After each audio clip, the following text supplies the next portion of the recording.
Well, hello everyone. Hello to Eric the Great and Veronica at the wall, and anyone else who's watching us at the minute. I see there's about 12 of you there. So we have our good friend Odon Lafontaine back with us. Hello everyone. And so it's really great to have you back. There was a lot of feedback on your thesis since we last saw you, and thank you so much for replying to so many of the comments. It's obviously generated a lot of discussion, really helpful discussion, and I think anything academic, it's good to bounce things around and get feedback, and through that maybe things get ironed out and clarified and so on. So welcome back. Today you're going to be talking about the Nazarene reading of the Quran. Exactly. It's the second part of my expose on the what you named the Quranic evidence.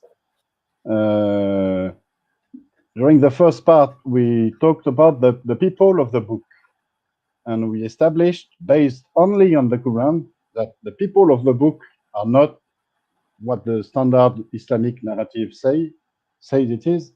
Tells it is. It is not Christian or Jews or Muslims or everything together. It is the people of the scripture, the Jewish scriptures, mostly the Torah. And so the people of the book are Jewish people, are Jews.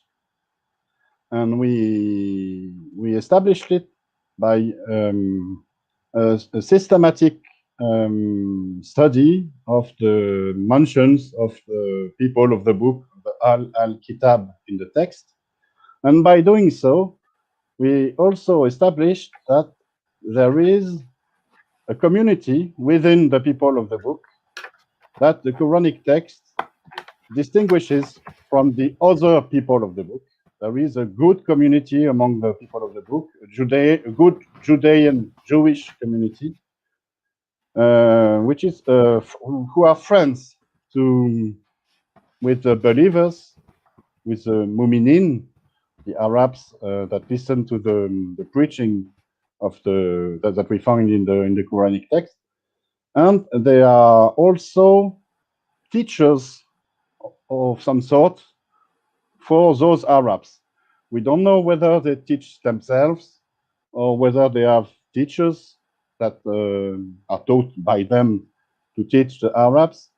But one thing is now for sure, in the Quranic text, there is a very small Jewish community that is defined and that is described as being very close to maybe the first Muslims.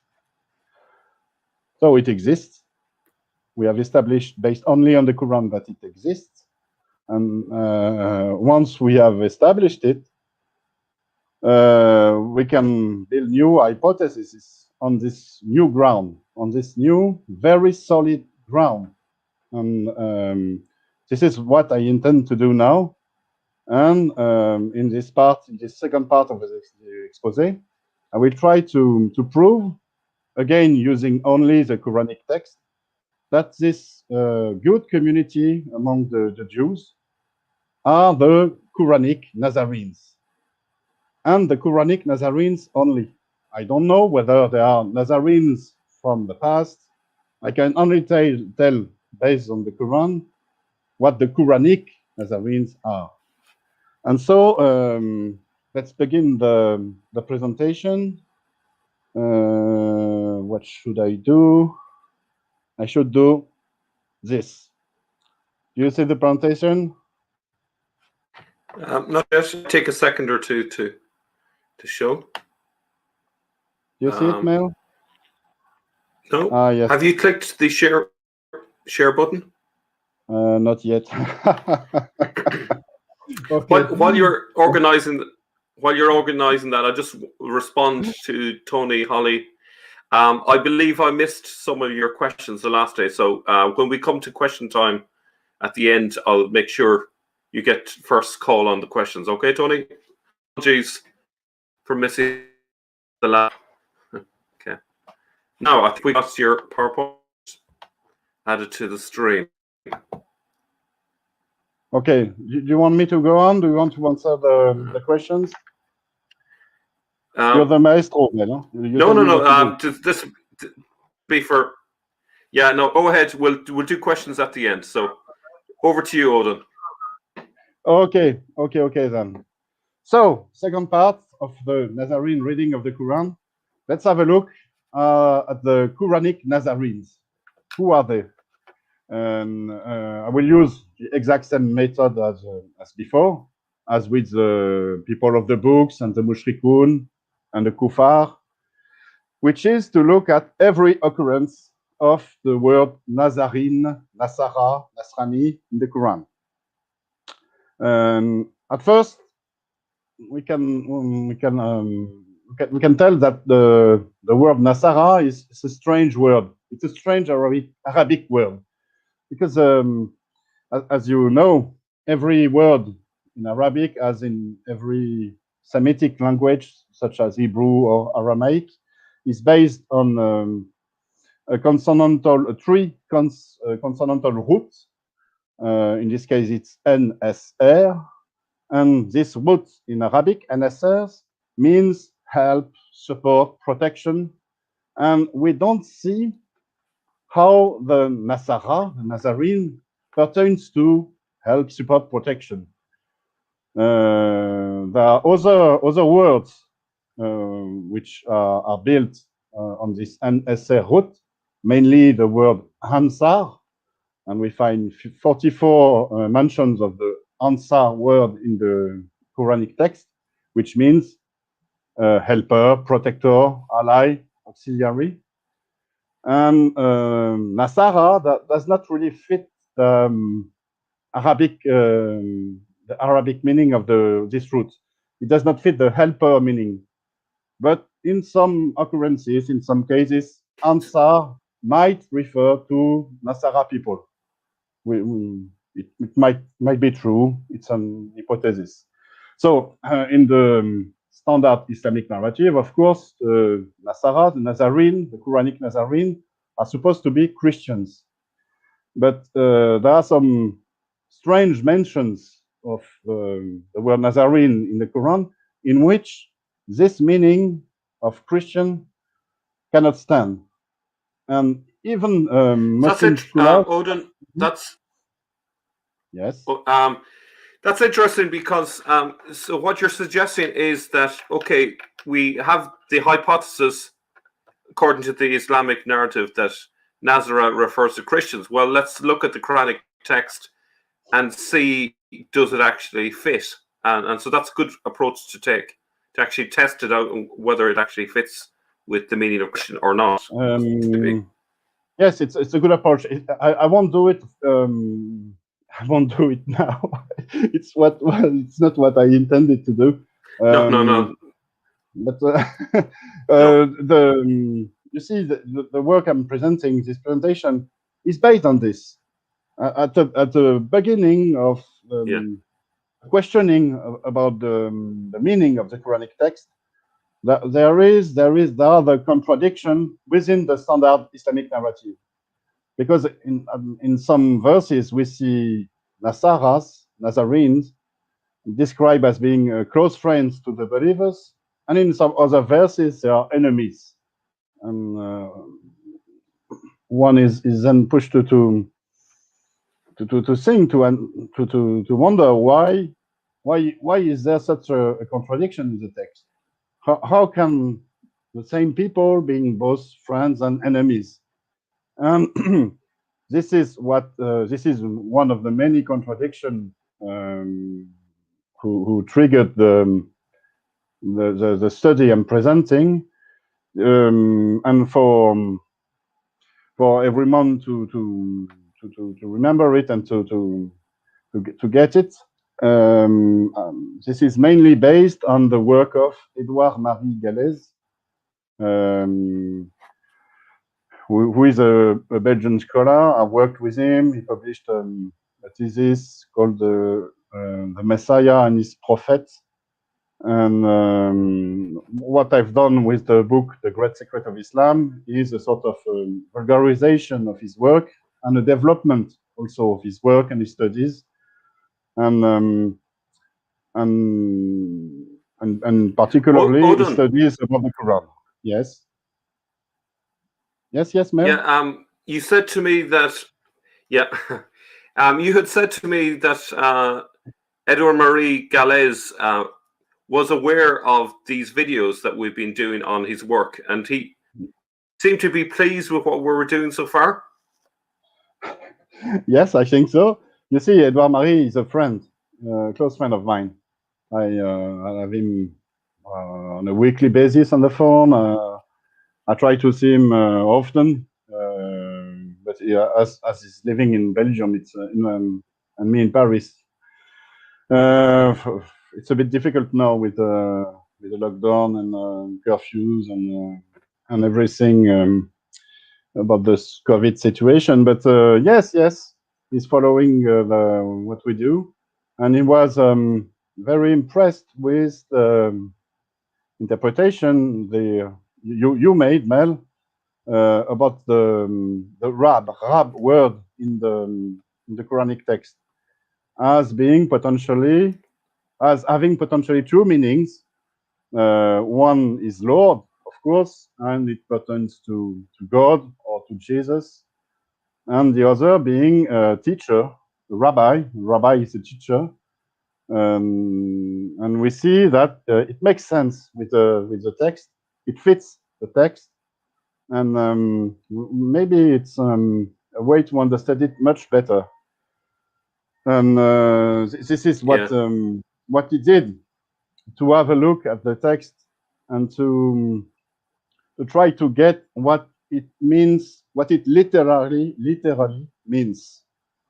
And we see that the standard Islamic narrative is not based on the literal meaning of the text, but it refers to other books, another literature, which is the Sunnah, the biography of Muhammad, the Hadith, and so on. And the standard Islamic narrative tries to explain the Quran with a sort of filter, through the filter of the Sunnah. And it is not exactly the literal meaning of the text. And this is what we are trying to do tonight, is to get to the literal meaning, the raw meaning of the text in Arabic. And we'll see then who are the Quranic Nazarene using this method. So as we were discussing it, the standard Islamic narrative tells us that the Nazarene, the Quranic Nazarene, the Nasara in the Quran, are supposed to be Christian, but even the Muslim scholars have to acknowledge that it does not fit every mention of the word Nasara in the Quran. And for some of them, they are compelled to invent that another meaning to the word. For example, in Surah 5, verse 82, they invent that Nasara means Christian, but could also mean a Jewish community, a Jewish Christian community, but who is not Christian like the other Christians, in order to fit the standard Islamic narrative. But the thing with this word, like I told you, it's very strange. It's not an Arabic word, in fact. I told you that its meaning does not fit the meaning of the NSR Arabic root, because in fact, actually, this word is not an Arabic word. It is the direct transliteration into Arabic of the Aramaic word Natsaraya, which is the same word as in Hebrew, Notzri. This is what the linguists have established. I could refer to Robert Kerr study, Aramaism in the Quran, in which he explains how Nasara is a direct transliteration of the Aramaic word Natsaraya. And so, you see, for for non-native English speaker like me, we have the same phenomenon. We have the same issue with English word being directly transliterated into our language and not having the exact same meaning as in the original language. For example, parking. Parking has not the same meaning in French, because now it has become a French word, than in English. But at the beginning, it had the exact same meaning. So this is why it's important to know what Nazaraya means in Aramaic, and why it was then transliterated. It was then put into Arabic. So in Aramaic, it's not it's the same system with three consonantal roots, but it's not exactly the same root. It's N, Z, R with a tzade. It's not an S, it's a tzade. The scholars write it with a little dot under the S. You can also write it as a big T and small s, tz, tz. And it's not the same letter as Z.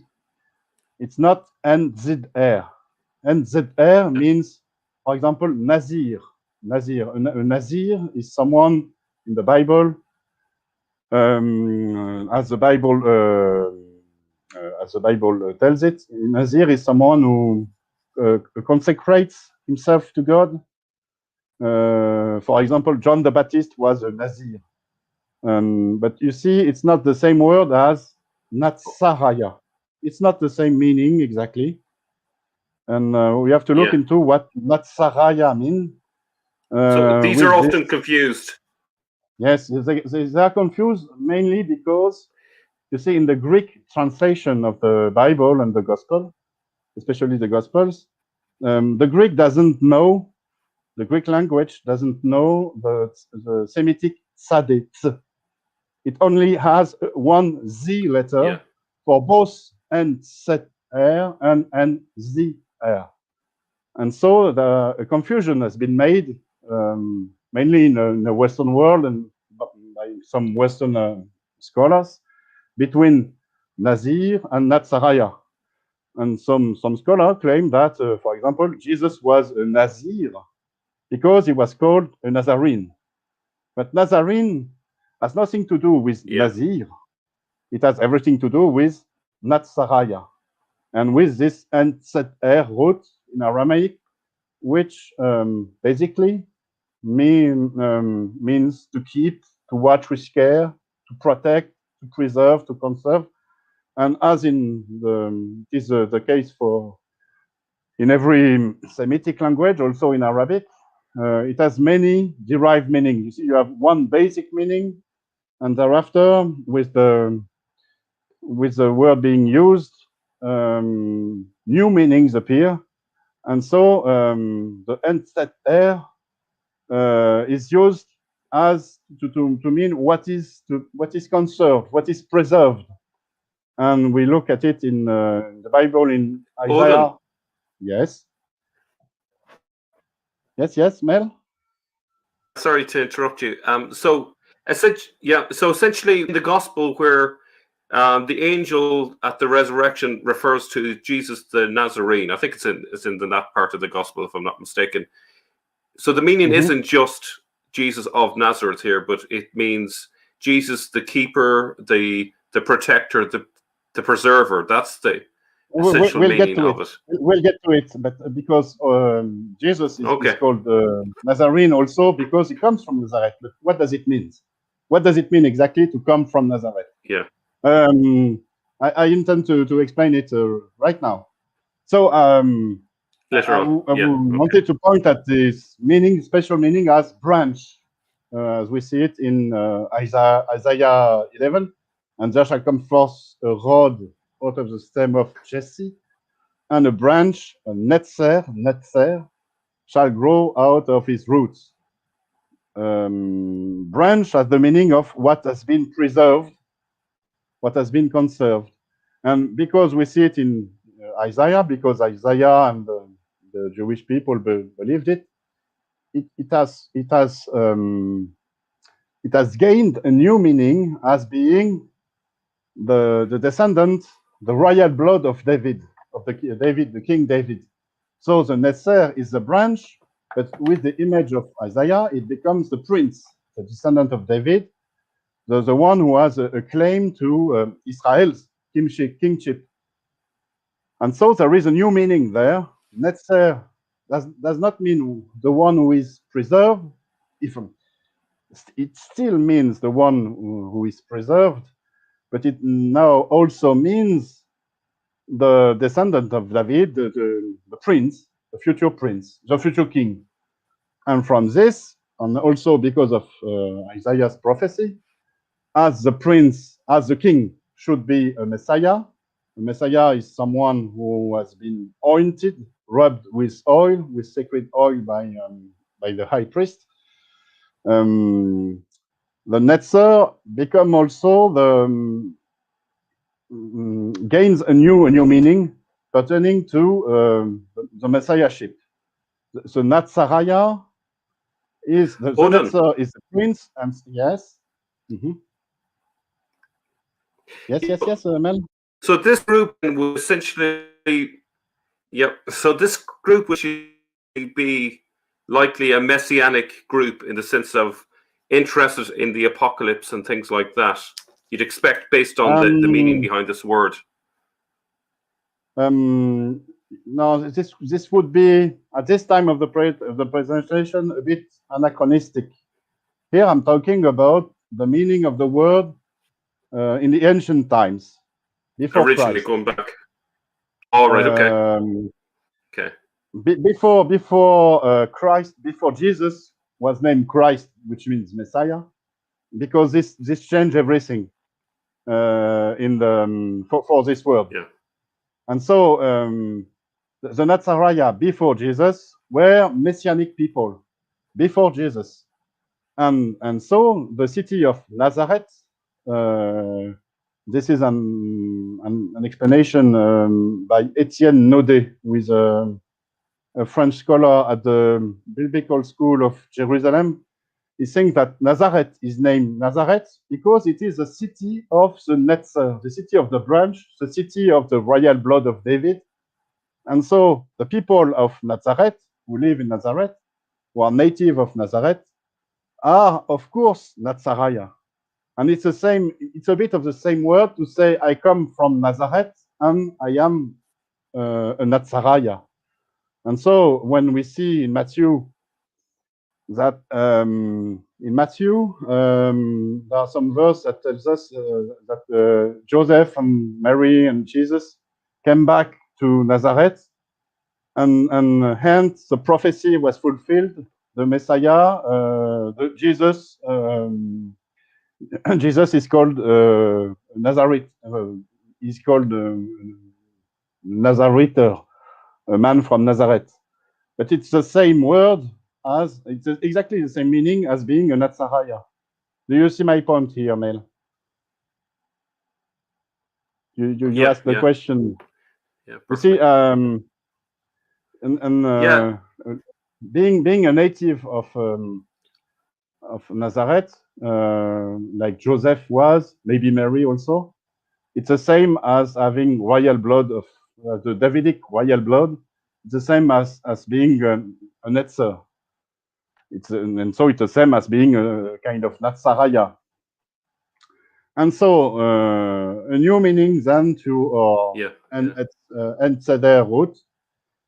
But then Jesus claimed to be the Messiah, and he was said by many to be the real true Messiah of Israel. And so then the Nazaraya, the Messianic people, became the Jewish disciples of Jesus. And this is why we find it in the Acts of the Apostle. I don't know whether it's the Roman authority or the Judean authorities who say that Paul is the leader of the Nazaraya sect cult. And it's because Nazarena was used by the first Christians, by the first disciples of Jesus, the first Jewish disciple of Jesus, to call themselves. They were Messianic people, and they recognized Jesus as the Messiah. And this is why also we found the word on the titulus crucis, the the words that were written on the cross, on Jesus' cross. Jesus the Nazarene, King of the Jews, King of the Judeans. Why Nazarene? It's Nazaraya because he claimed to be the Messiah. And this is the meaning of the titulus crucis. But we also read in the Acts that very early the disciple of Jesus took the name, adopted the Christian denomination, which means Messianic. It means disciples of the Messiah, Messianic. In Aramaic is Mashiach. Mashiach is Messiah in Aramaic, also in Hebrew. And why did they do it? Because it's a much more simpler denomination. In order to understand that Nazaraya means Messianic, you have to go through the whole Jewish tradition. You have to know Isaiah. You have to be Jewish, and you have to be a bit learned in the Jewish tradition, in the Jewish culture. And the Odon, Christian denomination. Yes. So essentially by using the word Christian rather than Nazariah is simply it's a shortcut. It's an easy way for outside of the Jewish tradition about, because they could easily, because Christ means Christos, Messiah. Exactly, but Christian is also an Aramaic word. Mashiach is an Aramaic word. When we read in the Acts that the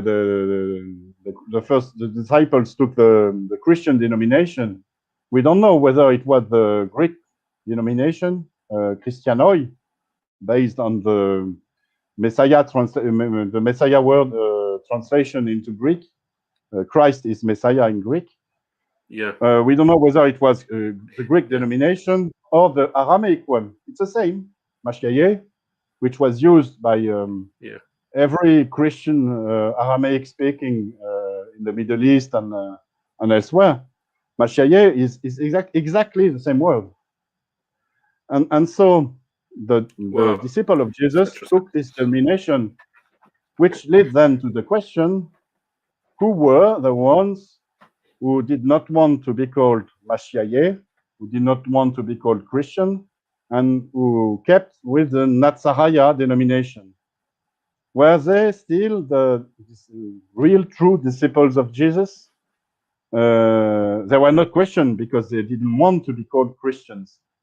And so there were some people after Jesus, after the first Christian, who took on the Nazaraya denomination, who were not Christian, but who claimed to be the disciples of Jesus. That's the meaning of the word Nazaraya now.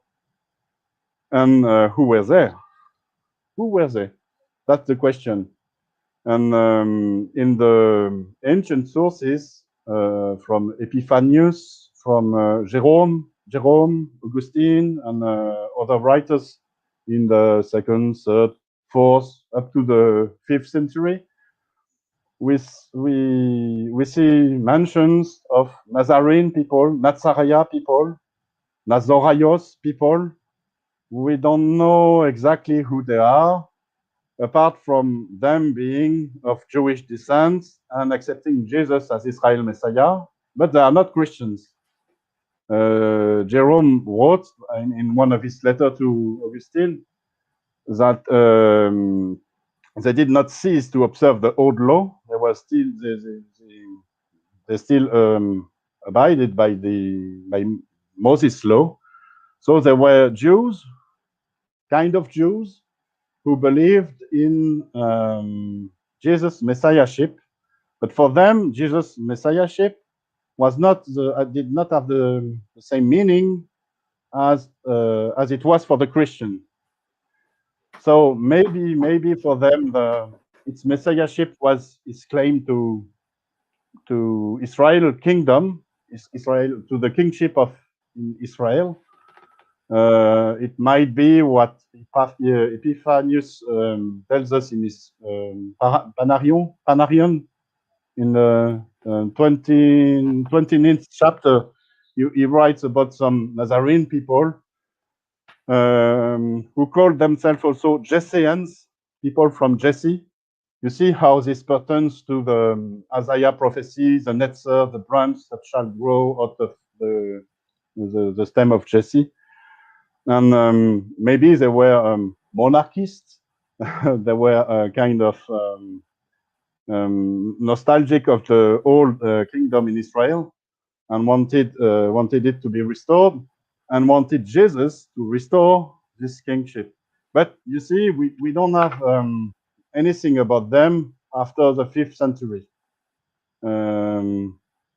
We don't find anything in the sources, and there is a sort of big blank up until the Quranic text.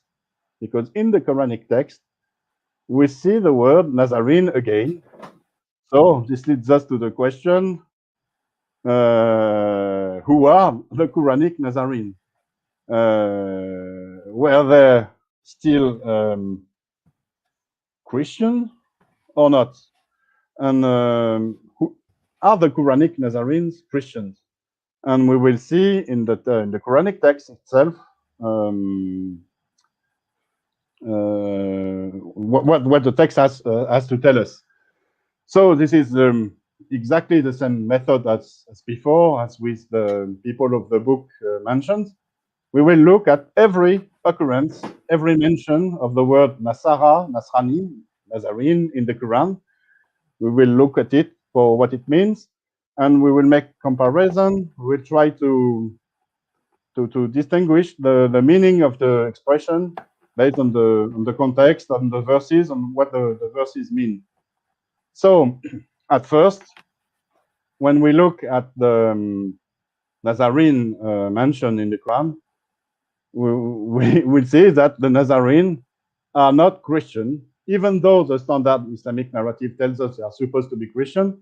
They cannot be Christian because of the text. It's hiding it in plain sight. But when we look at so many verses, we cannot think that we cannot take the Quranic Nazarene for Christians. So in the Surah 3, verse 65 to 67, which is the people of the book, which we now know that it means Jews. O Jews, why do you dispute about Abraham when the Torah and the Gospel, Injil in Arabic, did not come down until after him? Do you not reason then? Abraham was neither Jewish nor Nazarene. We see here maybe there is a link, something to be something to be to be fathomed. There is a rhetoric in the text. We have on one side the Torah, the Gospel, on the other side Jewish, Nazarene, which could mean that the Jewish have the Torah, the Nazarene have the Injil, maybe. But we see also that the Nazarene are not to be confused, are not to be seen as associationists, because there is the word, and there is the mention, he was not one of the associationists, which means, of course, that the associationists, excuse me, associationists who are Christians cannot be Jewish nor Nazarenes. The Nazarenes are not associationists, hence they are not Christians. And perfect, yeah. We see this also in Surah 5, verse 51. How you believe, do not take the Jews and the Nazarenes, wal Nasara, for friends. They are friends of each other. And we know that in the 7th century, Jews and Christians were enemies. They were complete, total enemies. There have been some events, some revolts, some massacres, some slaughters, some involving also slavery. And it is not possible to think, even for 1 second, that Jews and Christians could be friends at this time. So it's not possible then to think that the Nazarene could be Christian, because the Christians are not very friendly towards the Jews, and the Jews were not very friendly towards Christians at this time. So the Nazarenes Odon. are not Christian. Yes. Mm-hmm. So, like, Yes, even putting aside, yeah. So even putting aside the events that happened in Jerusalem, where there was Christians massacred, there was also the Jewish king in Yemen back in the previous century, who was involved with persecuting Christians and trying to convert them and so on. So it's really clear that they couldn't have been friends at that time. Yes, they could not have been friends in the 5th century, and even more in the 7th, because there were the events in Jerusalem that you alluded to, but there were also a very large Jewish revolt in the Byzantine Empire, and the Jewish people, the Jews, revolted against the Christian rule at the beginning of the 7th century. So they were not friends at this time. Yeah. So it's not possible to think that, and because of this, that the Nazarene are Christian in this verse. And just to add one other thing, the fact that Heraclius tried to forcibly convert them and have them baptized would not have helped that whole situation either. So I think it's pretty rock solid to say that at that time Jews and Christians were not friends. That's pretty solid, I think. There are also a theological background, a religious background to this. We know that the one who are called Jews in the 7th centuries mostly are rabbinic Jews, are Jews who refused Jesus as the Messiah, and because of this, they strongly opposed the Christian. So it's basic common sense. When you look at this verse, you cannot take the Nasara word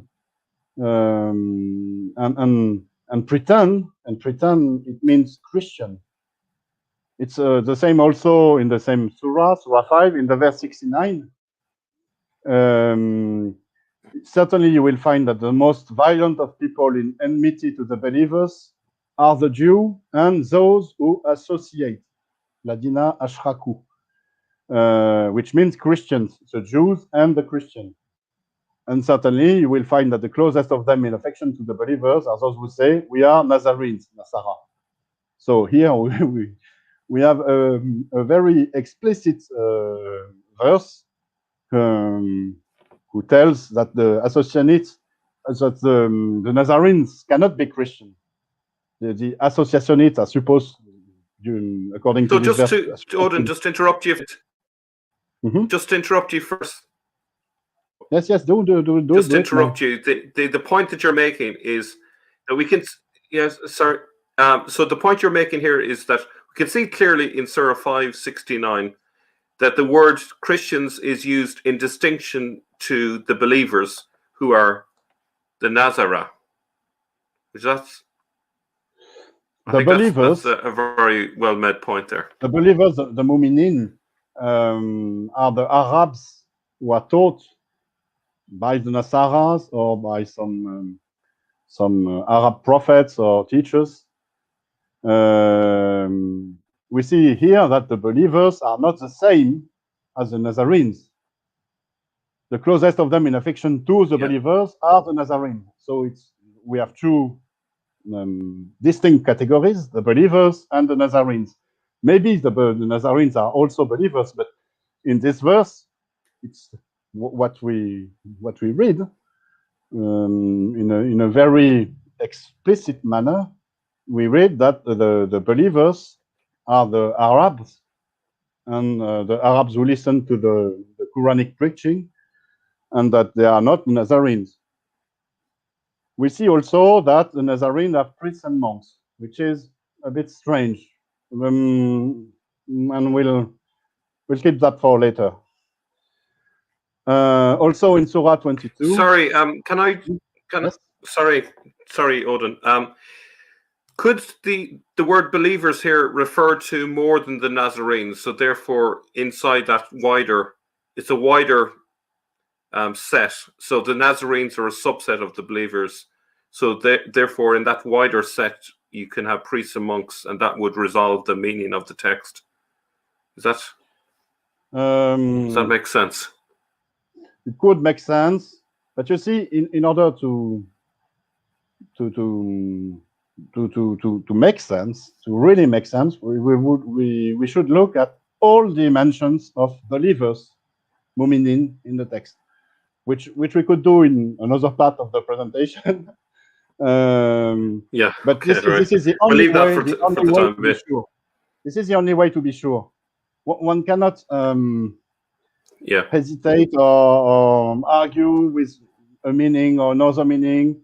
It would only be hypothesis. We have to look at every mention. It's the only way to be sure. And here we yes, I would agree with you. And I've told it before. The believers, the category, the believers, we find the Nazarene in them. They believe in the same thing as the believers. You see, this is not a surprise for you. I think it's not a surprise for the audience also. I will make the hypothesis in this presentation that the Nazarenes are the good community among the people of the book. And we will see that I have it is a very strong claim, because it is what the text tells us.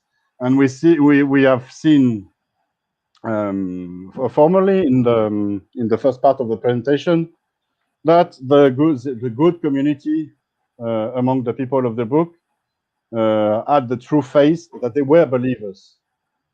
So of course, then Nazarene are believers, but it is not what we can. From this single verse, we cannot tell it. It's from a global reading of the Quran that we can tell it, but not from this single verse. So let's go to Surah 22, verse 17. Surely those who believe, those who Judaized, who became Judean, and the Sabians, and the Nazarene, and the Magian, and the Christians, because there are those who associate in the text, Ladina Ashraku. Surely God will decide between them on the day of resurrection. So here we see that there are two distinct categories, Nazarene and Christian, and also others, which means that the Christians are not Nazarenes, and the Nazarenes are different from those who associate, and we know that those who associate are Christians. So the Nazarenes are not Christians. Brilliant. They are something else. We will see now that the Nazarene belong to the people of the book, but they are different from most of the people of the book, most of the Jews.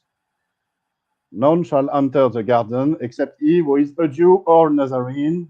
And we will see that we have many verses who agglomerate, who make a sort of single categories of Jews and Nazarene.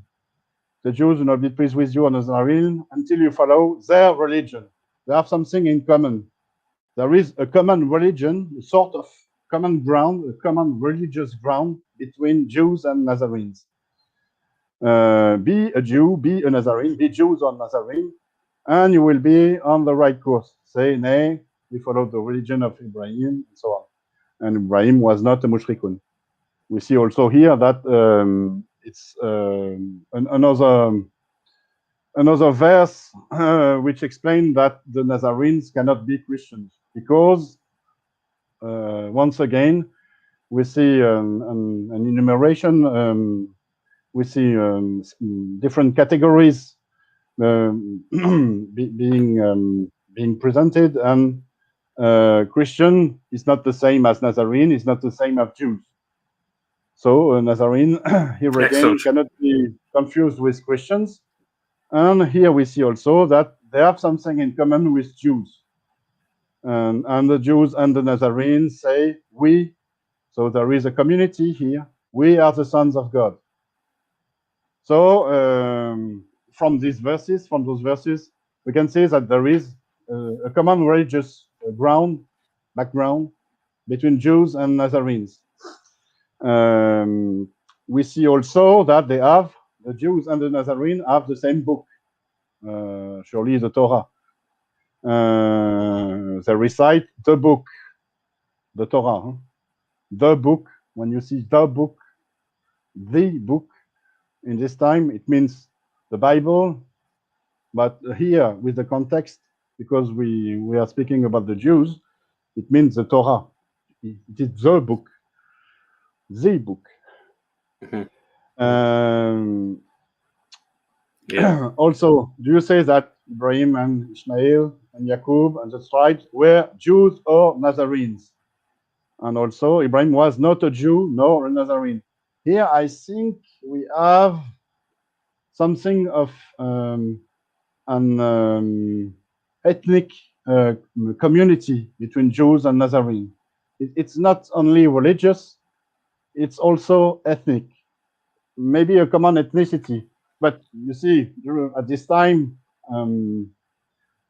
even at this time, ethnicity and religion were very, very linked. You were Jew because you were. Odon. Yes.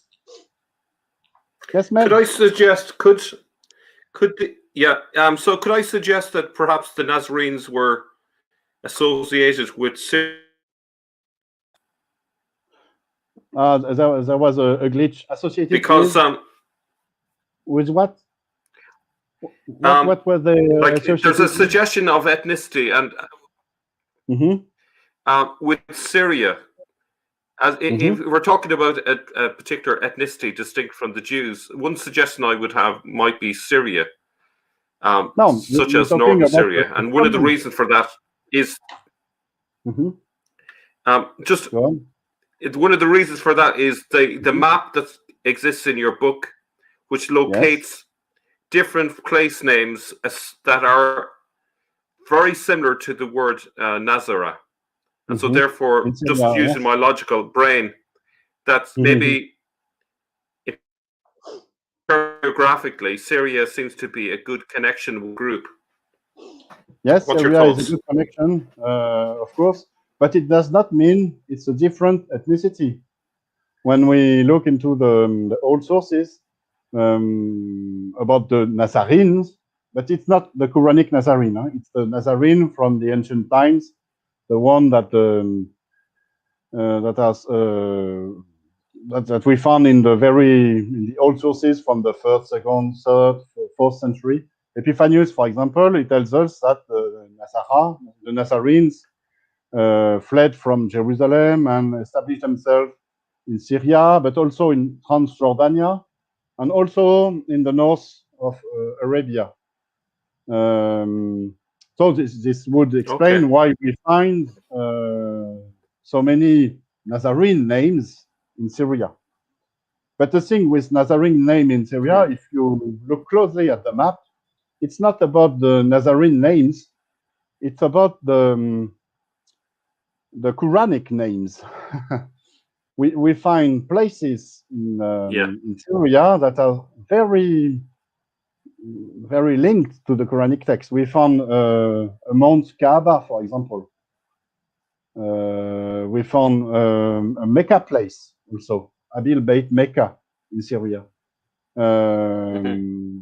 It's in my book, in the Great Secret of Islam, which will be available in English, I hope, very soon. And but you can find it in French, in Arabic, and very soon also in German. The German translation is almost done. It needs only some proofreaders, some proofreading. So let's go back to our Odon, can I interrupt? Of course. Odin, can I interrupt you for a second? There's a question here that, let me just see if I can put it on the screen. Might take a second. Okay, for some strange reason, it's frozen on me. If I can't get it on the screen, which it doesn't look like, it's been a bit slow. No, sorry. Veronica at the well. Unfortunately, my the internet is. I'll read it. Unfortunately, when I tried to open the screen, it's been my computer decided. I'll just quit the presentation, and then we can chat with the question. No, that wasn't the question. Okay. Here's the question. God, my computer. I think it might come up now. From the Nazarene masters to Arab followers, why do they refer to themselves as the third party, the Nazarene, and not as us? That was the question. Maybe because it's not a collection of writing from the Nazarene masters, but from the Arab followers themselves, or maybe from the Arab preachers who refers to their Nazarene masters. But as we will see in the presentation, the Quranic text is not homogeneous. We see that some parts have been written by different people. Maybe some parts could have been written by the Nazarene masters themselves. Maybe some parts, but some other, for sure, they were written by the preachers, the Arabic preachers. And we will see also that we have different timing, different periods of time in the Quran. Some were written at a certain time. Some were written thereafter, and the meaning of the text changes between those periods, between those times. Yeah. I just want to say, Elias, thank you very much for that question. It was an excellent question. Yeah. Yes, it's a very good question because it helps to clarify, to bring light, and this is why we should always answer questions. So let's go back to the presentation. And I will share my screen, reshare my screen. I think it's this one. No, it's not the good one. Okay. No, there's a bit of lagging. It will come back. Yeah. Oh. Can I share it on the screen? Okay, might take a second, but it should be up now in a moment. Yeah. All right. We were talking about the common ethnicity between Jews and Nazarenes. And this we will also see that the Jews and the Nazarene are told to be friends of each other. So this is a strong claim to explain that the Nazarene could belong to the people of the book, but they are not to be confused with the Jews, because as we see here in those verses, they are always distinguished. There is always a distinction between Jews and Nazarene, between Judeans and Nazarene, so between rabbinic Jews and Nazarenes. So maybe here again, this could be that the Nazarenes are the right community, the good community that we saw in the first part of the exposé.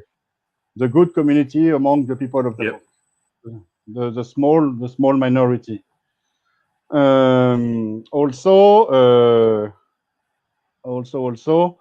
they are a bit special, and this is why we see that they are different from the Jews because they have priests and monks. And since the destruction of the Temple of Jerusalem in the year 70, there are no more priests among the Jews. The temple religion is over. The temple sacrifice are over. So the priests who were the one who made the sacrifice at the temple are no more. There are still Levi people, and among them the Kohanim people, who were the descendant of the priests, but they do not perform at the temple anymore. And so it's a bit strange. We see here that we have Nazarene, who are Jews, who belong to the people of the book, but they have priests and monks. Priests. How come they have priests? We know that among the Christians, there are priests who claim to be the descendants of the priest of the Temple of Jerusalem. It's the Christian faith.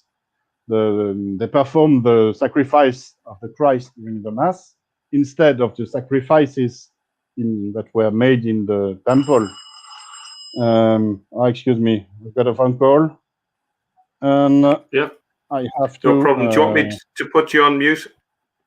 No. It's okay. It's okay. I just ignored the call. And but I've kept my smartphone on. Please. I kept my smartphone on because it allows me to see the questions, to see the screen, and it's better this way for me. I can see the chat. I can see the chat this way. So excuse me for this. Okay. For this. So back to our priests and monks. So we see that the Nazarene belong to the people of the book, but they are different because they are named as a distinctive category. They are not Jews exactly. They are not the Jews. They belong to the Jews. They are not the Jews, and they have priests. So maybe there is something Christian about them, something that will relate them to Jesus' teaching. Priests and monks, and also they are not arrogant.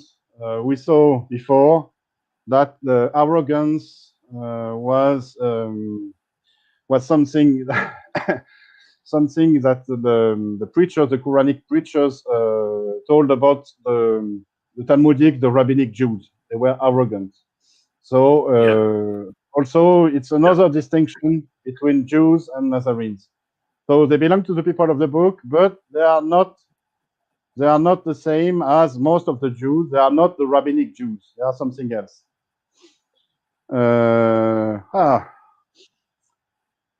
Here, there is a slight mistake in the presentation. Excuse me. You see the conclusion before the whole of the presentation. The text presents us, the Quranic text presents us Nazarene as being the friends of the believers. We have many verses that tells us that the Nazarenes are friends of the believers, friends of the Mu'minin, of the Arabs that are taught by the Quranic preachings. For example, Surah 2:62. So those who believe, those who Judaize, and the Nazarene, Sabian, and so on, they shall have their reward from their lords. Those who believe, those who Judaize, it's almost the same verse. And the Nazarene, whoever believe in God the last day, they shall have no fear, nor shall they grieve. And we see here that the Nazarene have a common religion with the believers. They share something with the believers. And we have this famous verse in the Surah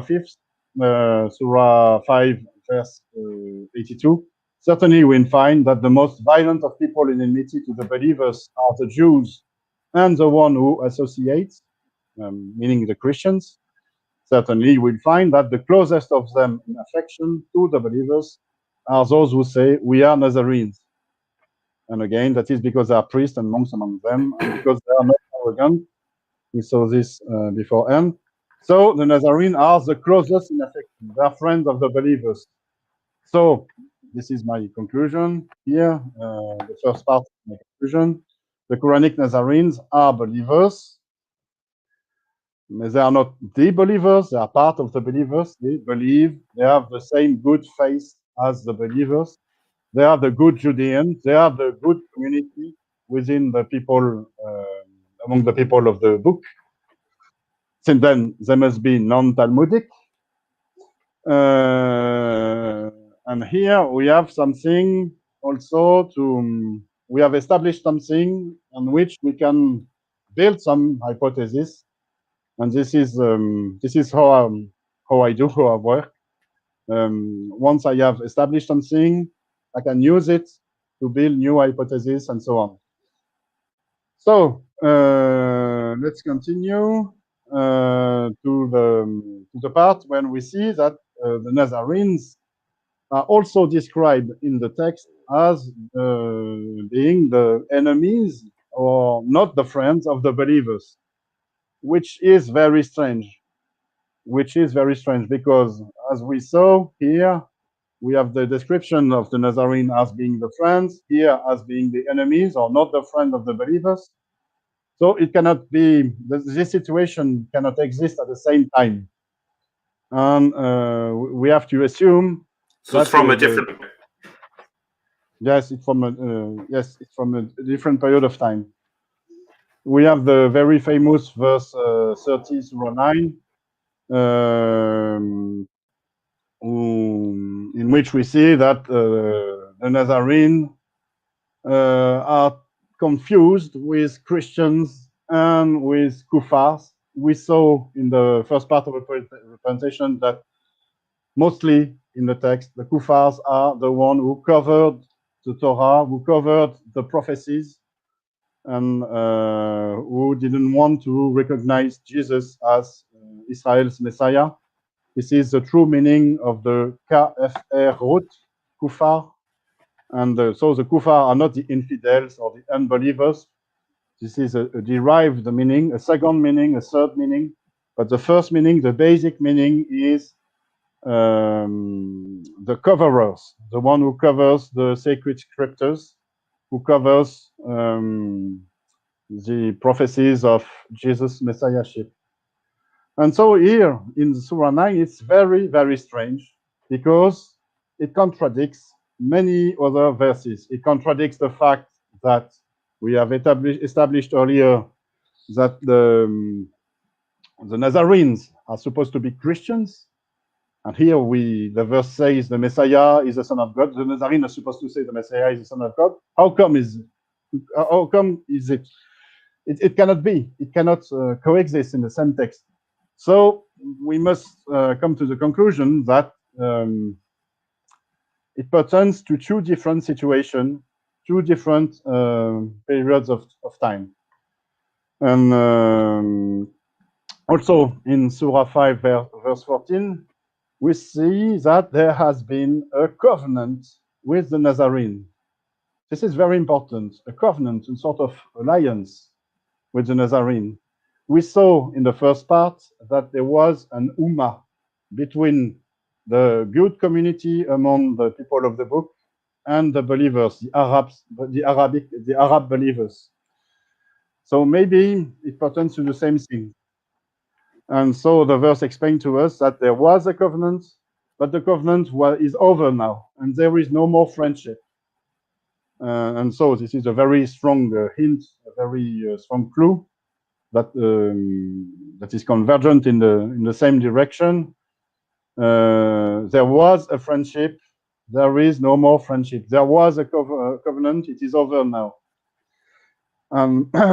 Maybe it's the explanation for this odd, bizarre verse 51 in Surah 5. You believe? Yes. Yes, Mel. Odon, can I just clarify? Just to clarify, and maybe for the benefit of the audience, you're talking about them falling out with who exactly? The writers of the text, or with the rabbinical Jews? Who are they falling out with? Here, I don't get your point exactly.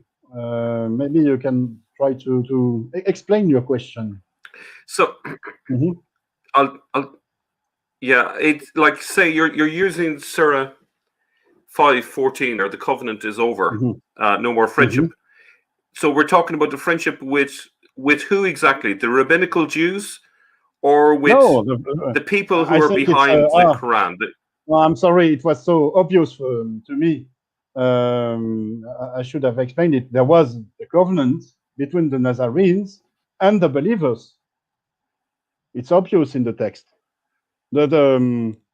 This verse is a preaching toward the believers. The one who preach this verse, or what is written in this verse, is preaching to Arab believers, and he tells them about the covenant that is now over, the covenant that is broken. There was a covenant between the believers and the Nazarenes, but they neglected a portion of what they were reminded of, and so on, and therefore we excited among them enmity. So in the standard Islamic narrative, this is God who is supposed to be speaking here. But we see it cannot be, because how come God could speak like this and say, and God will inform them of what they did? So here we have a preacher speaking, a preacher who was an ally, a friend of the Nazarenes, and who has broken the covenant, who is not a friend of the Nazarene anymore, and he explains to the audience, to the Arab audience, that the alliance is broken, that the covenant is no more. I think so. Odon, I think it's what. So yes. What I'm my difficulty now with this is that it was my understanding that the Nazarenes were the preachers, but now I'm getting the impression that no, the Nazarenes were a separate group from the people who were preachers, which has confused me. So I'm a little bit confused by that. Yes, I understand. I get your point. In some verses, it might be that the preacher is a Nazarene himself. But you see, in most of the verses, it's not the case. It's an Arabic preacher preaching to an Arabic audience. This Arabic preacher, or those Arabic preachers, might be very close to the Nazarenes. Maybe some of them are half Arabic, half Nazarene,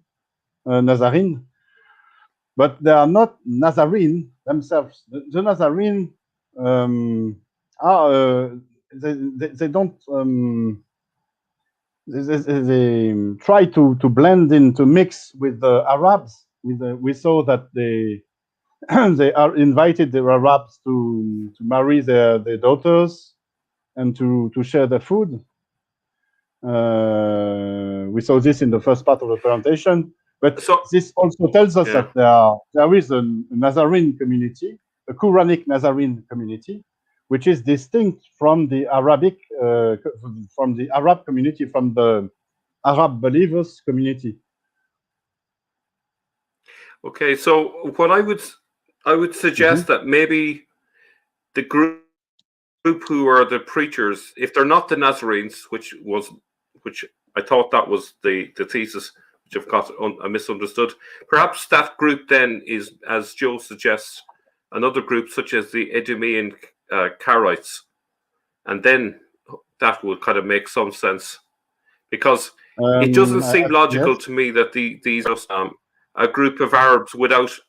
It doesn't make logical sense for me that these are just Arab preachers with no background in anything, that they're not connected to a particular group. So they are connected. That's my difficulty in terms of the Arab preachers are very connected to the Nazarene. They are taught by the Nazarenes. The preachers are Arabs who are taught by the Nazarenes. This is what. So the master preachers then must be Nazarene, though. Yes, maybe the master preachers must be Nazarene. Might be, but we see in the standard Islamic narrative, in the Islamic tradition, that this master preacher should have been Muhammad, and Muhammad was very close to some people who are described in the tradition as being Nazarene. His wife Khadija was Nazarene, or might have been Nazarene, or half Nazarene, because her cousin, Waraka bin Naufal, in the tradition, we don't know whether this figure, this character is real, historical or not, but is described as being a Nazarene priest. So we see that in the very entourage, in the very family of the master preacher Muhammad, there were some Nazarene people. And this is what the text is about. We see Arabic preachers that are being taught by master teachers and master Nazarene preachers, and those Arabic preachers are taught to preach to the Arabic Christian people in order to make them believe in the Nazarene creed, and in order to have them join a certain grand venture that we see in another part of the presentation. Do you get my point? So essentially, if I can just summarize it. Sorry, Odin, can I just talk a second? Yeah. Essentially, it seems like Please. having. Sorry, Odin. So essentially, I think there's about a 5-second lag between us, so it's difficult. But so essentially, what has happened is that the Nazarene master preachers, having got the apprentice preachers up and running, those apprentice preachers basically are cut ties with their original masters and go off in a different tangent. So there was some sort of breakup in the link. So the disciples decided that they were greater than their masters, essentially. And so this probably, I think in your book, you mentioned that I think it was around the 640s, maybe, if I'm not mistaken, unless I'm hearing, remembering Joe, there was a breakup with the Nazarenes or something. Yes, this is my hypothesis, based on a bit on the Quranic evidence that I'm presenting tonight, and some other Quranic evidence, and also based on some other material telling us about the rebuilding of Jerusalem temples, and other studies. And yes, this is my point. There was an alliance in which, at the time, in which some master Nazarene teachers, maybe preachers themselves, taught Arabic preachers their faith and taught how to preach to the Arabic people. And what we see in the Quran, most of the Quran, is the drafts, the instruction that the Nazarene made for the Arabic preachers, or the notes that the Arabic preachers took when they were taught by the Nazarenes themselves. And with this in mind, when we read this verse 14 in Surah 5, it makes sense. This is here we have an Arabic preacher who used to be linked to a Nazarene master, who claims now to be free from the Nazarene rule, and he explained the Arabic audience why it is so. He said that the covenant is broken because the Nazarene did something wrong. We don't know exactly, but the text tells us they neglected a portion of what they were reminded of, and therefore we, the preachers, we, the Arabic leaders, exciting among them enmity and hatred to the day of resurrection. And God will inform them of what they did, which means also that the day of resurrection hasn't come yet. We see in the rest of the text so many mentions to the day of resurrection, the fact that it is very close, it will come, and it is what the believers, the preachers, thrived. They have thrived to the day of resurrection. And here, the day of the resurrection has not happened. Maybe it has something to do with the covenant being broken. Maybe it's because the day of resurrection should have happened, and it did not happen. And this is why the covenant was broken. This is or maybe, I make, perhaps, mm-hmm. or perhaps maybe they're blaming. Perhaps they're blaming the Nazarenes for breaking the covenant, which resulted in the Messiah never coming, or something. Maybe it could be either way. Yes, I think that's the reason why the covenant was broken. But there is no explicit clue in this verse for this. We have to take a global reading of the Quran to see that there is something about Jesus coming that it did not happen. I don't remember whether I spoke about it in the first part in the general introduction, but in the Quran we see a very solid biblical background.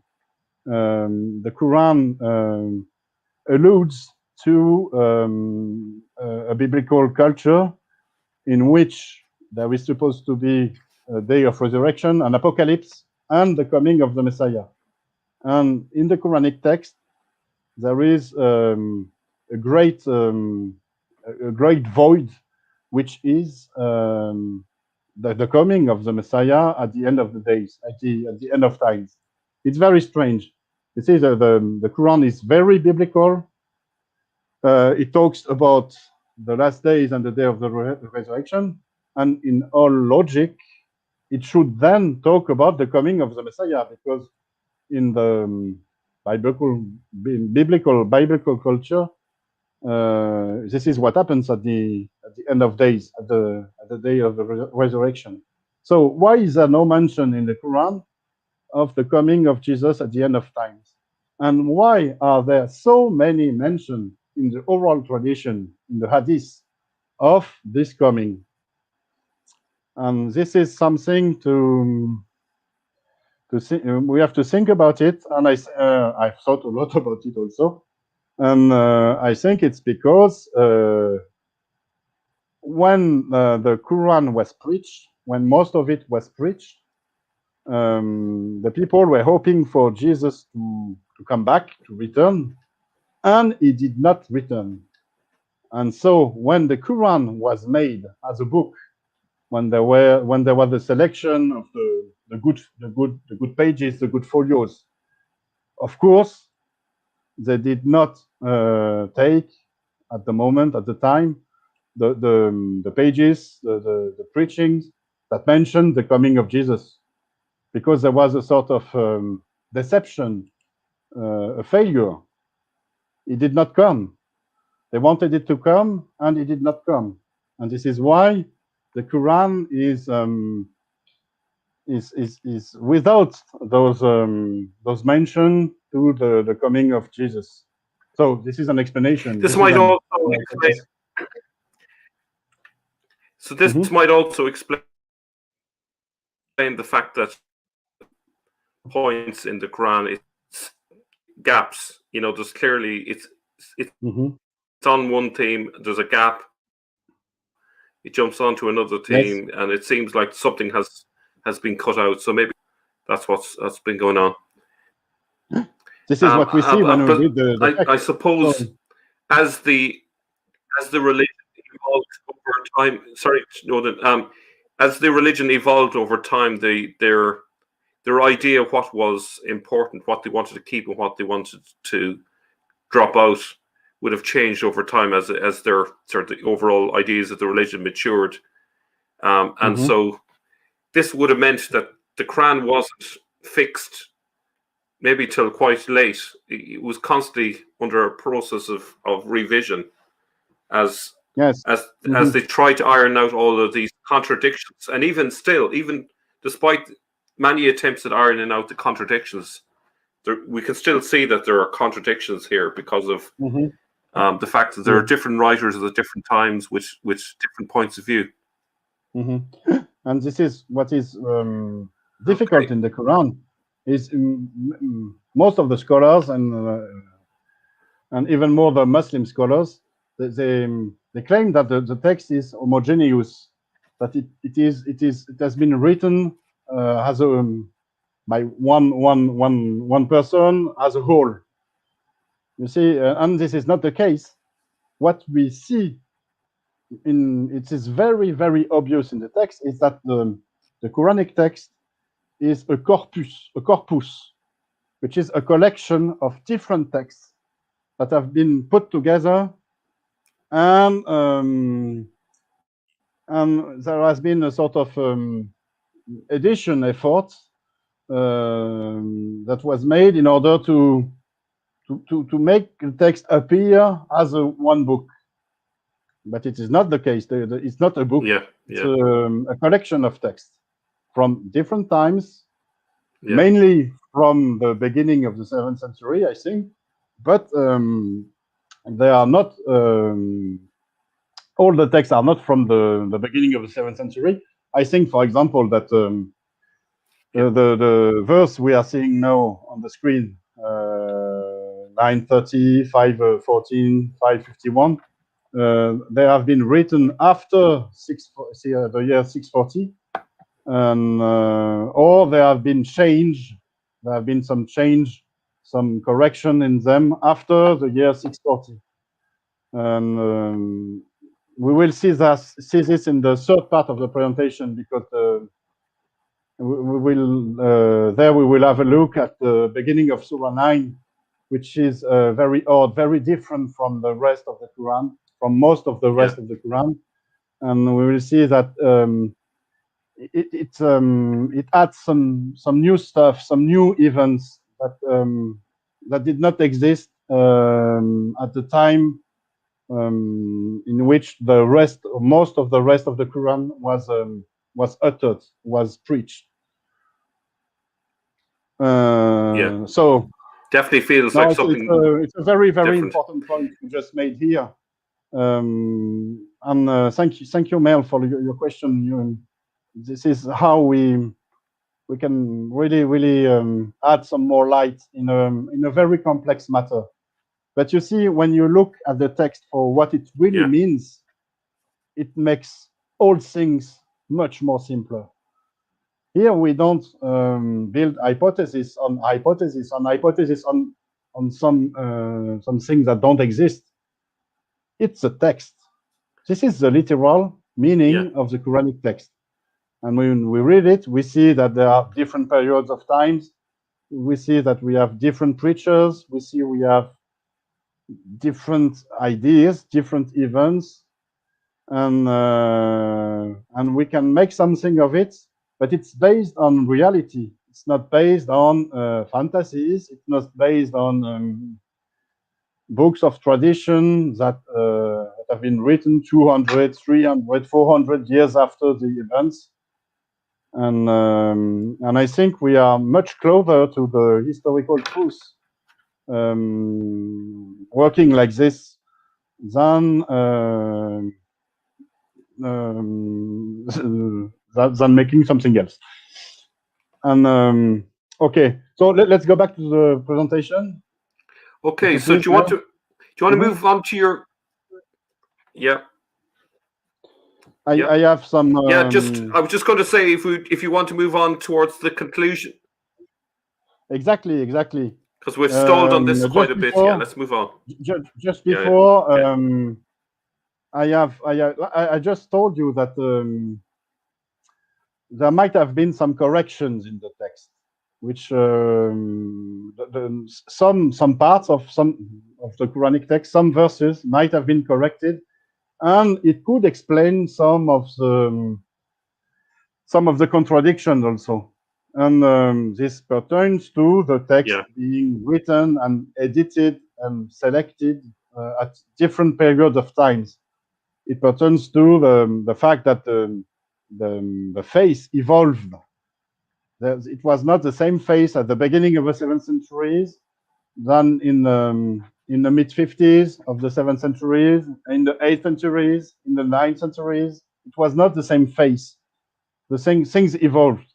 And we have a proof, I think, of correction in this verse, the verse 51 of Surah 5, in which there is this very, very, very, very strange case. The Jews and Nazarenes are supposed to be friends of each other, and like I explained it a bit earlier, it's particularly on this verse that some Muslim scholars explain that Nasara cannot mean Christian; it means something else, because like we saw it, Jews and Christians were enemies at this time. They are not friends of each other.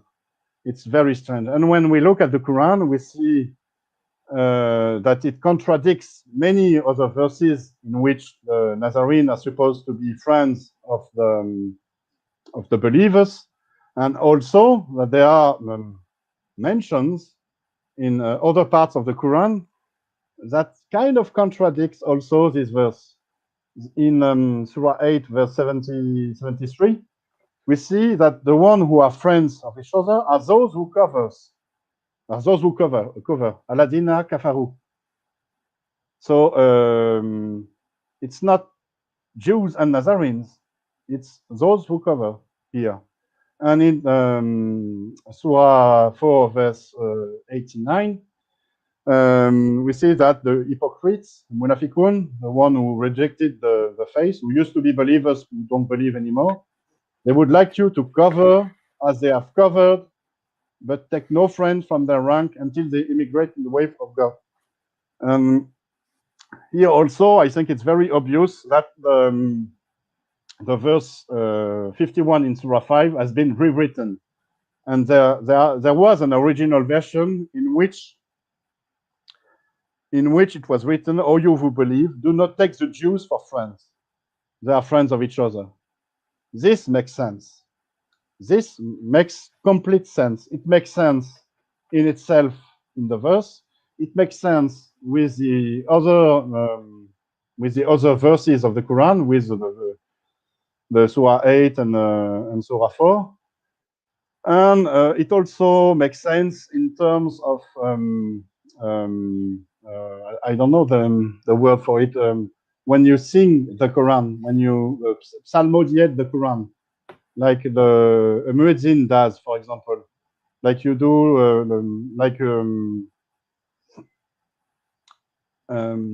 you see, I told you about Edouard Marie Galèze. He worked with Antoine Moussali. I told you about him in the first part of our exposé. Antoine Moussali, who knew most of the Quran by heart, and who was able to sing the Quran, to chant the Quran as Hufaz do, as some Muslims do.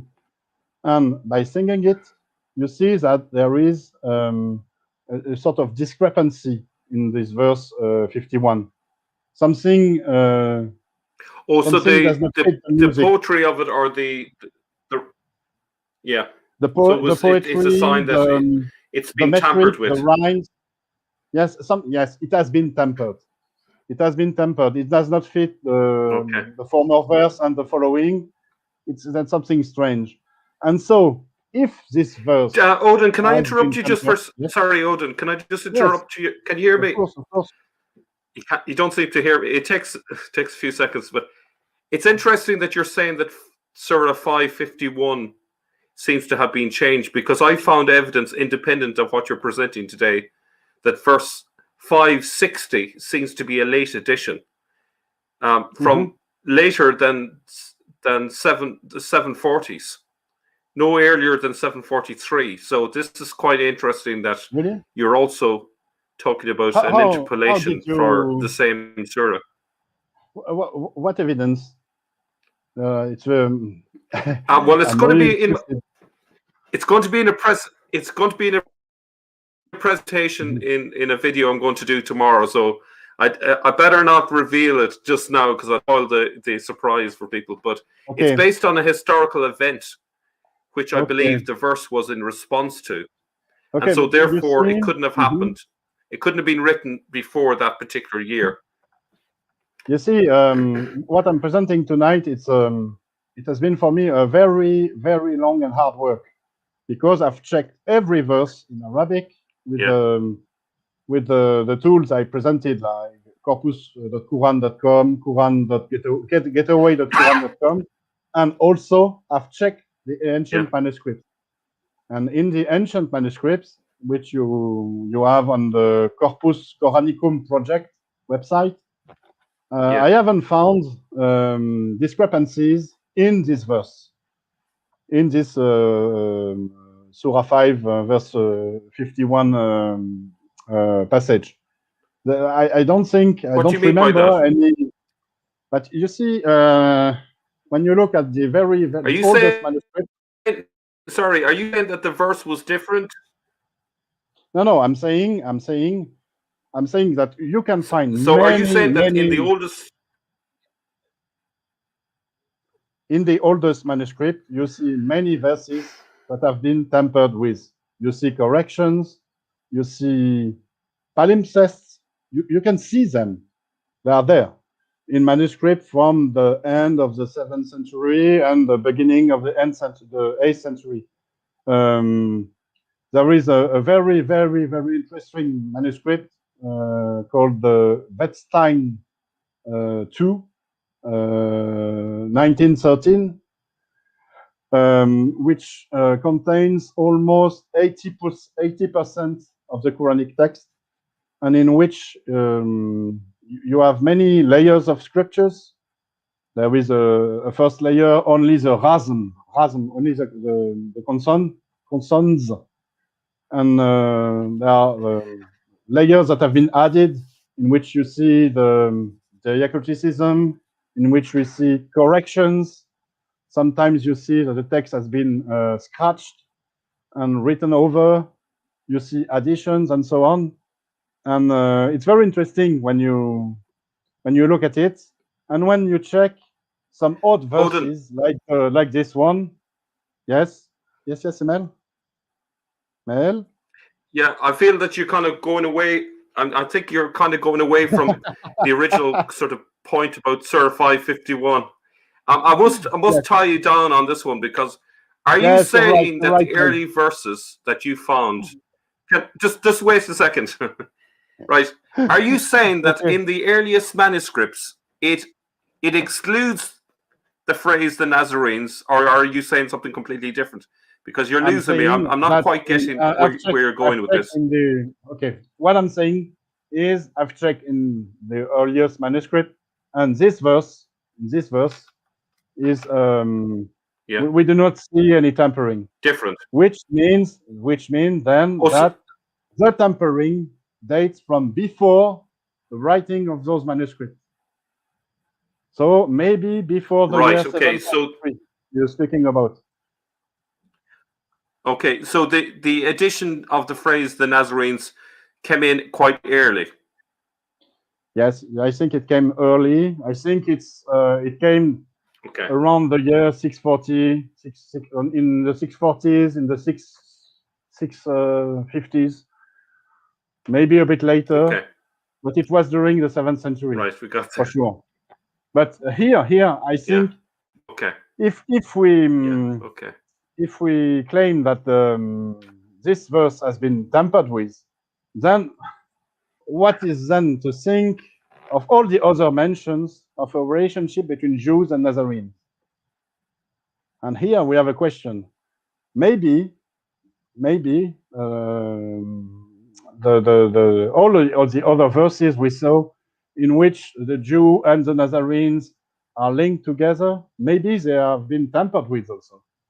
But they have been tempered in a manner that that is plausible. You see, when you associate Jews and Nazarene, it has to be plausible. the people won't believe an association between Jews and I don't know, Ethiopians or I don't know, Frankish people. It cannot be. No, you have to think of something to make a link between them. For example, their ethnicity. And I think this is what we have here in the Quran, and this will be the conclusion of the. We can fathom a sort of evolution of the relationship between the Quranic Nazarene and the believers, based on what we saw here, based on the different period of time that we saw, the difference in the relationship. I think at the beginning, there was the time of the covenant, in which we had Arabs that were taught by the Quranic Nazarene. They were taught by Arab preachers that were taught themselves by the Quranic Nazarenes. And so we had Arabs, we had the Quranic Nazarenes, and together they formed the community.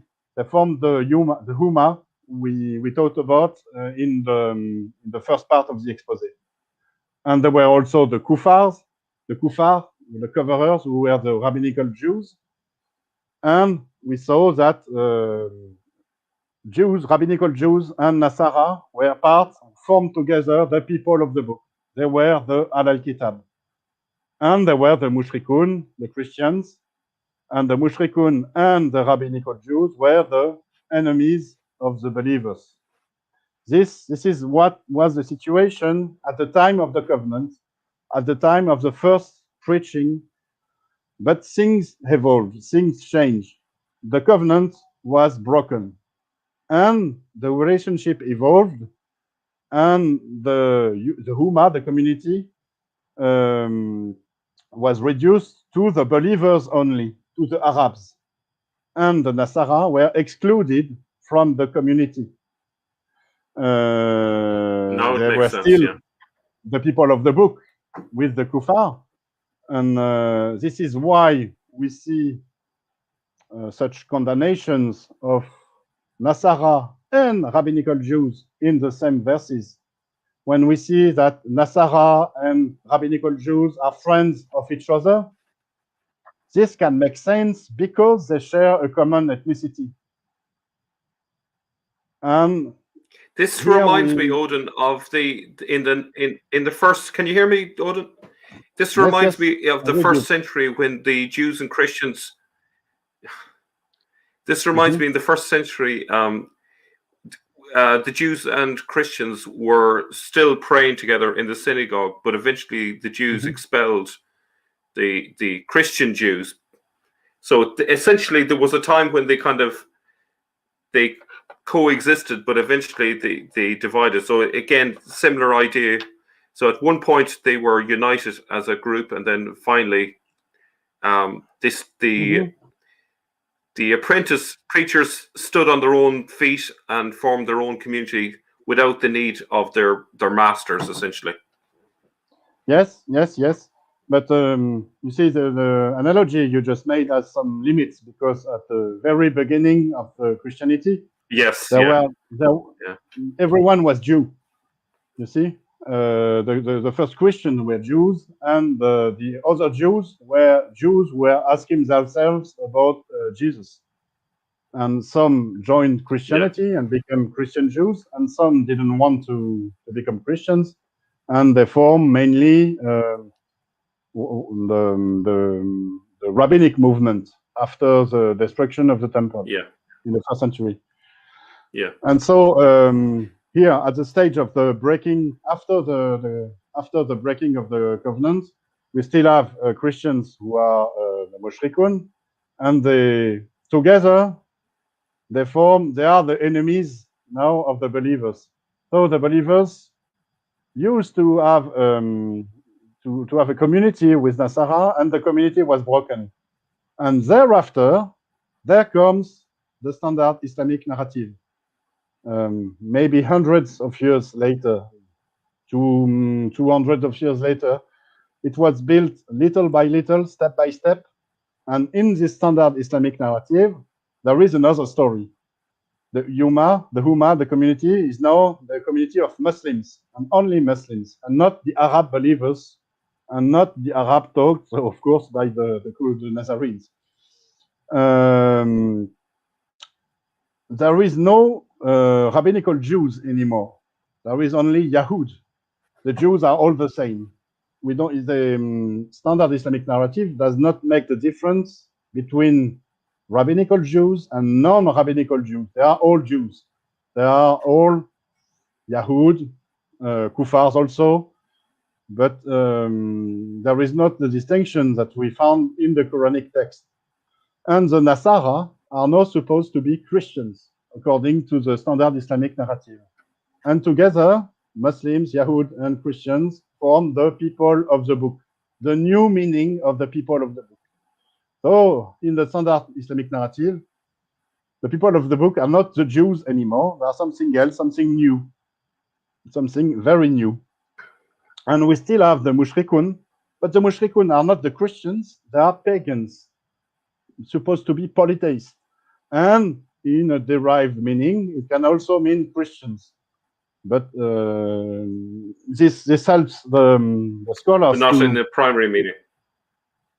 It's not the primary meaning, but by giving Mushrikun also a derived meaning, a second meaning of Christian, it helps to support the standard Islamic narrative in the way that the scholars, the Muslim scholars, can give the word Mushrikun any meaning they want. In some mention, it can be pagan, non-Christian pagan. In some others, it can be Christian.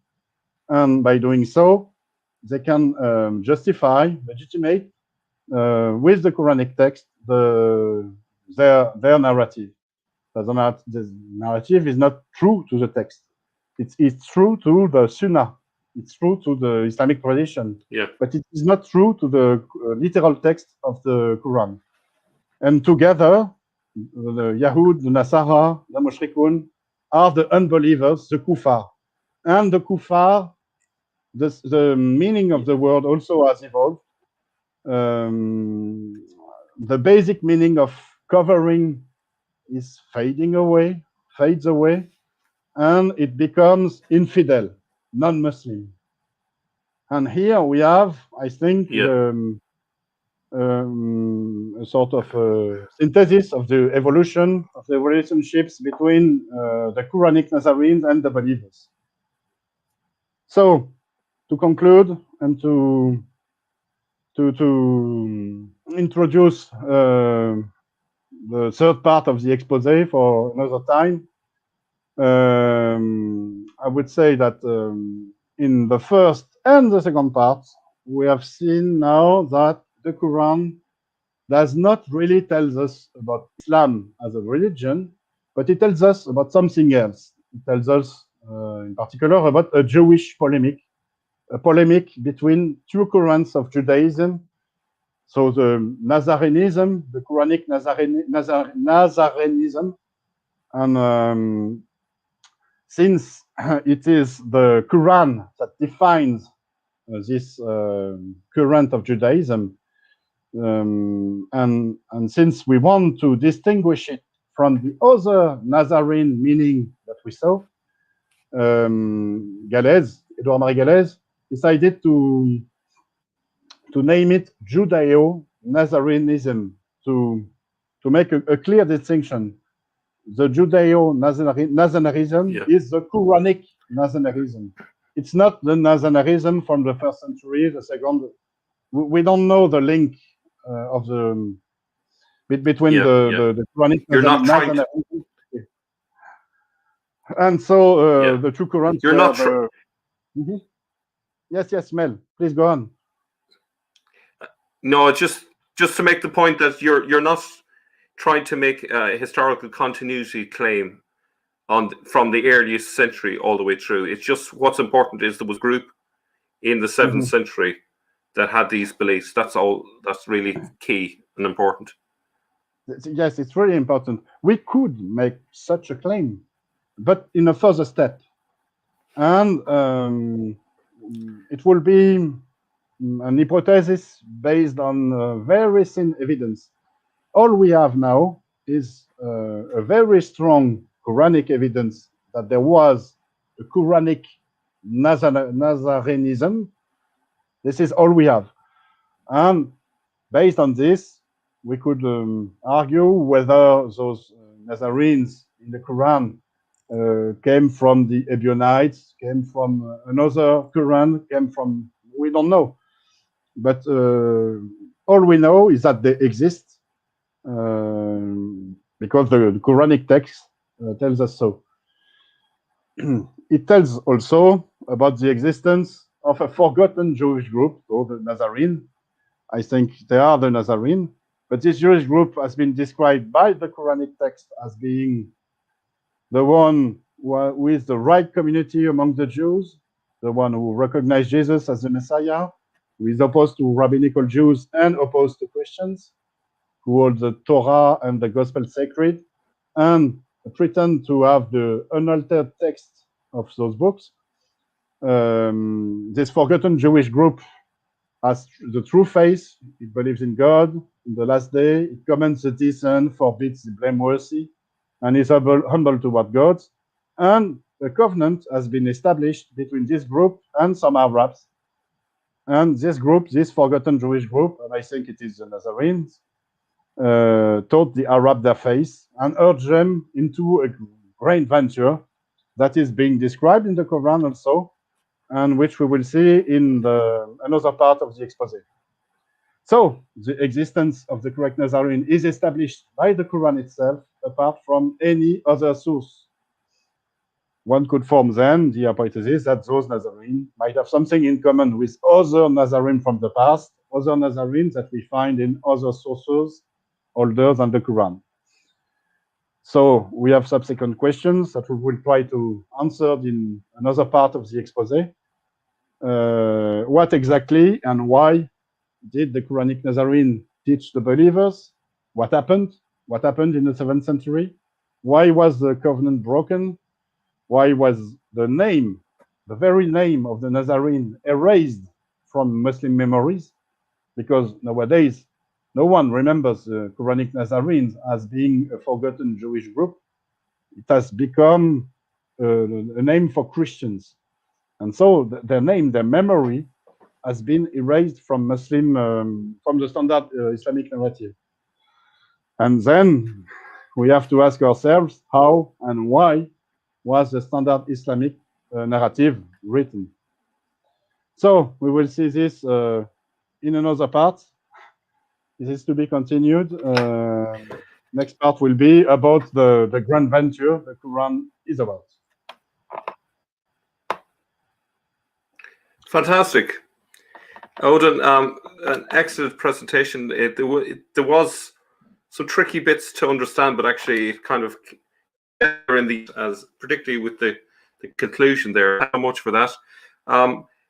We have about 11 minutes or so for questions, if that's okay. Yes. Are you okay for another few minutes to take some questions? Yes, of course. Of course. Tony, you asked to be given time for a question. You mentioned at the beginning of the video. So if you want to hit us with a question, the floor is yours. If Tony is still with us. He's gone. He's gone. No, here he is. Okay, Tony, have you got a question? Because I think the last video I missed questions that you asked. So I'll just give you a minute or so to write up a question. That I haven't been following the chat too much. Let me check on the. I have the. Yeah, don't see any. I have the video here, and I can see the question also. You probably have it. Yeah, the questions are probably coming on your phone quicker than they appear on my end, because a bit of a lag. But yeah, it's very strange. There is something like a 2-minute from lag Tony, it seems. Anyone? Okay, here we go. Now here's the question from Tony. Let me put it on the screen. Did that go on the screen? Seems to be taking a while to come on. Yeah. Here we go. It's very slow on my end. So, do you believe Nazarene were, I don't know what you mean by duo, were duo believe and Christians were Trinity? I don't understand. Tony, would you like to rephrase the question in clear English? Because that doesn't make any sense to me. I think I get it. Do you believe Nazarene, did they believe in the Trinity maybe? Is that what you mean? It says there is something very strange in the Quranic text. The Quranic text is the only thing that give us hints about the Nazarene creed. We don't know really what the Nazarene were, who they were, what did they believe in. We only have the Quranic text, and the Quranic text has been rewritten, has been selected, and it's it cannot be taken into account without a lot of critique, a lot of critical studies and work. In this text, we see. Okay. We see that. Yes. Odon, just to clarify,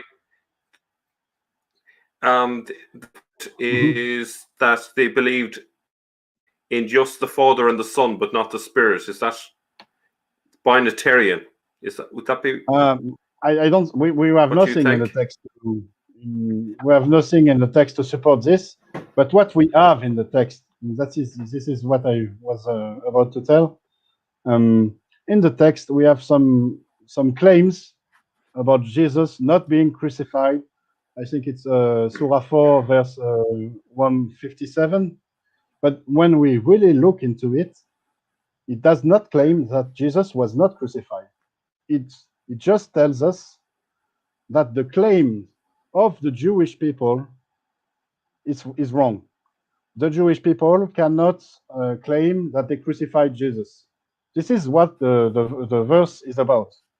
And we see also in another verse, I don't remember, it's in Surah 5, but in another verse, we see that Jesus died and was elevated, was taken by God, and that he died. He really died. And this is very strange because this is not an Islamic claim.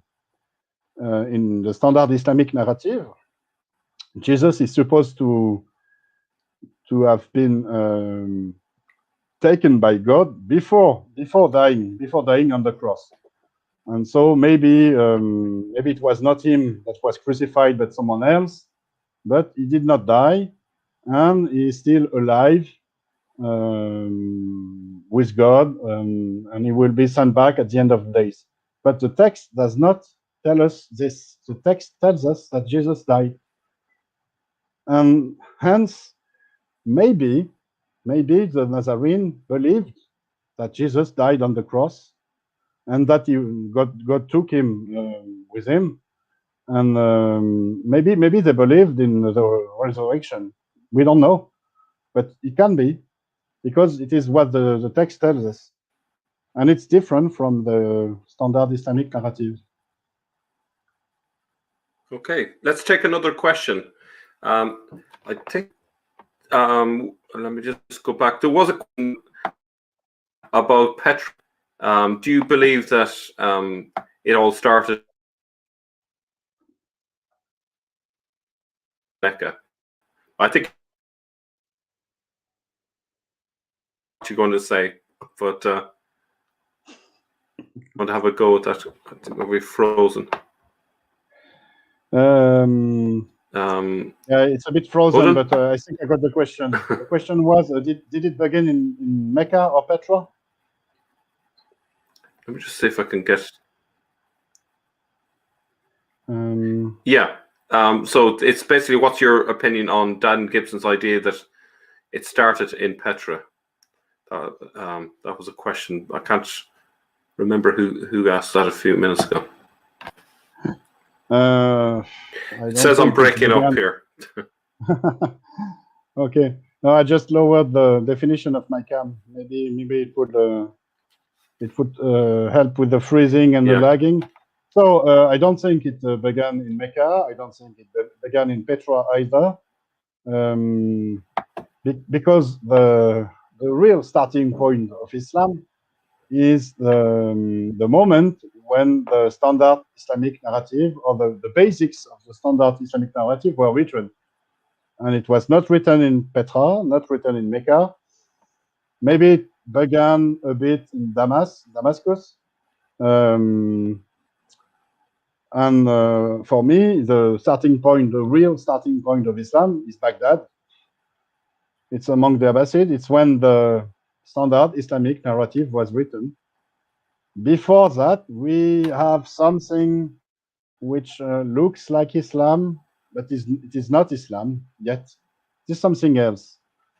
And I don't think there was then a unique starting point. We see that there were Arabs everywhere, in Syria, in northern Arabia, in Petra, but also in Mesopotamia, in northern Mesopotamia. We see that the events that gave birth to Islam took place everywhere also, in Mesopotamia, in Jerusalem, in Syria, in Egypt, in Arabia also.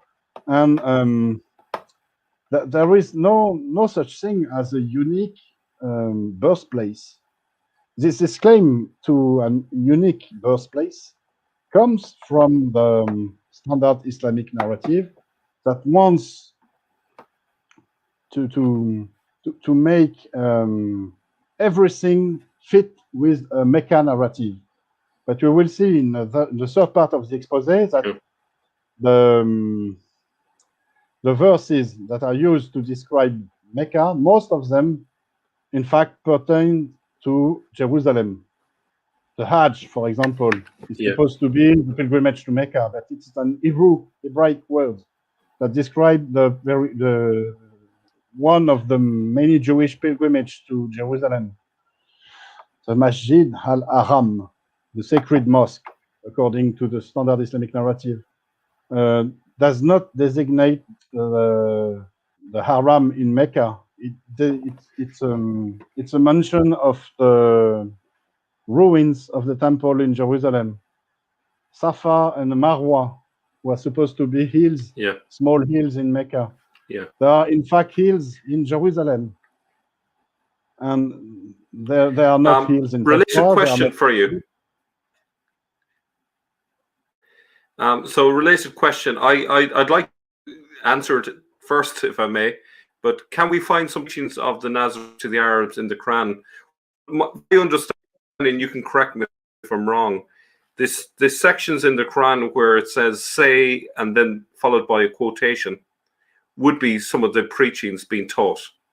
So for example, the Quran says say blah blah blah blah. Isn't that part of the Nazarene preaching that's being passed on to the apprentices? The thing is we cannot distinguish the Nazarene preaching from the Arabic preaching. We have made some distinction. We have identified some Arabic preaching opposed to the Nazarene in the verse Surah 5, verse 14, for example. Here we can say this is Arabic. They are opposed to the Nazarenes. But for the most of the rest of the text, we don't know whether it's purely Nazarene or purely Arabic. But it's the same. You see, I think the Quran is based on what I've told you, notes of preaching. Who made those notes? Maybe it's the Nazarene who wrote instructions and gave them to Arab preachers. But it could also be Arab preachers who wrote notes during their own schooling, and those notes became the Quran. Related question. So, kind of the same. Related question was the monk Bahira a Nasara because Islamic sources he was from a region al-Nasara? I know Bahira is associated with a location in Syria as well, but just sort of fit.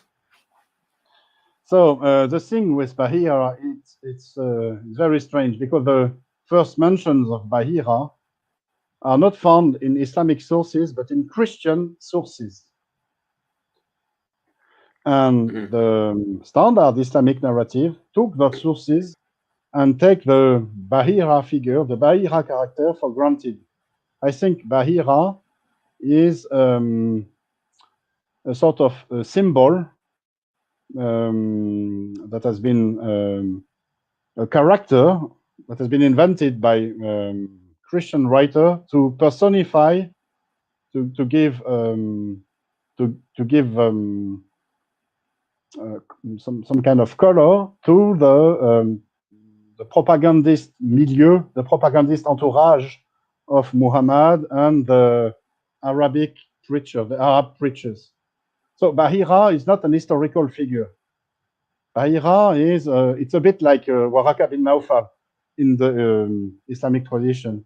It's sort of a legend based on a thin historical background. In the writers of the Christian sources, they knew that the Islam, that the proto-Islam came from Nazarene preachers, Jewish milieu, and this is why they wrote about Bahira. This is very strange because nowadays on that Bahira note, has become. I was just going to say, on that note, it might be good to stop there because we're just over 2 hours, and if we make it too long, yes. So we'll be. So Odon, you're going to be back. So in part 3, you'll be back to kind of wrap up the whole story. So you've helped us a great deal in terms of understanding what's going on, and I think the thing that I will take away is how obvious it is that there's a composite from different times and places and different writers and so on, and that's a brilliant thing to take away. It's a very central, fundamental idea.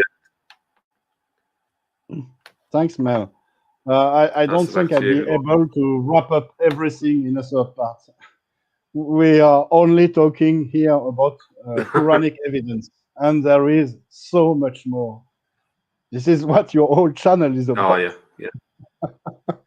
But in terms of Quranic evidence, it never ends. But it never ends.